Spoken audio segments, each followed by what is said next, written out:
warm welcome to அறிவோம் அர்த்தங்கள். இன்று பெத்சாயிதா என்ற பெயரின் பொருளை அறிந்து கொள்வோம். இது இயேசு கிறிஸ்து வாழ்ந்த காலத்தில் இஸ்ரவேல் நாட்டில் இருந்த ஒரு பட்டணமாகும். இதன் எபிரேய மற்றும் அரமேய மொழியின் பொருள் இரு வார்த்தைகள் மூலம் வருகிறது. பெத் என்றால் வீடு, ஹவுஸ் என்று அர்த்தம். சாயிதா என்றால் மீன் பிடிப்பவர்கள், ஃபிஷர்மேன் என்று அர்த்தம். எனவே பெத்சாயிதா என்ற பட்டணத்தின் அர்த்தம் மீன் பிடிப்பவர்களின் வீடு, ஹவுஸ் ஆஃப் ஃபிஷர்மேன் என்பதாகும். இப்பட்டணம் கலிலேயா நாட்டின் யோர்தான் நதி வடக்கிலிருந்து கலிலேயா கடலுடன் கலக்கும் இடத்தில் அமைந்துள்ளது. இதன் சிறப்பு அம்சங்களை அறிந்து கொள்வோமா?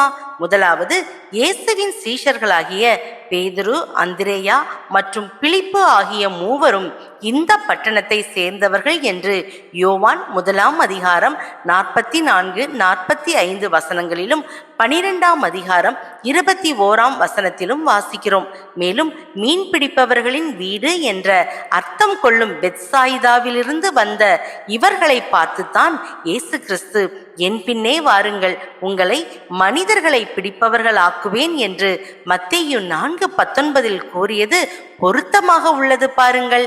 அதே போல் மீன் பிடித்து வந்த பேதுரு தன் முதல் பிரசங்கத்தின் மூலம் 3000 மனித உள்ளங்களை பிடித்தார் என்று அப்போஸ்தல நடபடிகள் 2 அதிகாரம் 41 வசனத்தில் வாசிப்பது ஆச்சரியத்தை அள்ளித்தருகிறது அல்லவா?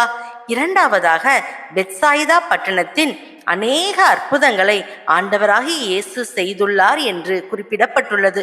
குறிப்பாக குருடனுக்கு பார்வை தந்தார், 5000 பேரை போஷித்தார், கடல் மேல் நடந்து வந்த இடமும் இதுதான் என்று மார்க்கு 6 அதிகாரம், மார்க்கு 8 அதிகாரம், லூக்கா 9 அதிகாரங்களில் வாசிக்கலாம். மூன்றாவதாக, பெத்சாயிதாவே உனக்கு ஐயோ என்று மத்தேயு 11 அதிகாரம் 21 வசனத்தில் இயேசு கூறியுள்ளதை நாம் காணலாம்.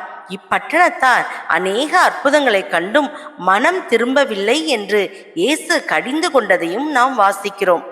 நான்காவதாக, பிற்காலங்களில் இப்பட்டணம் ஜூலியா என்று ஏரோது ராஜாவின் பேரனாகிய பிலிப்பு ராஜாவினால் மறுபெயர் இடப்பட்டது.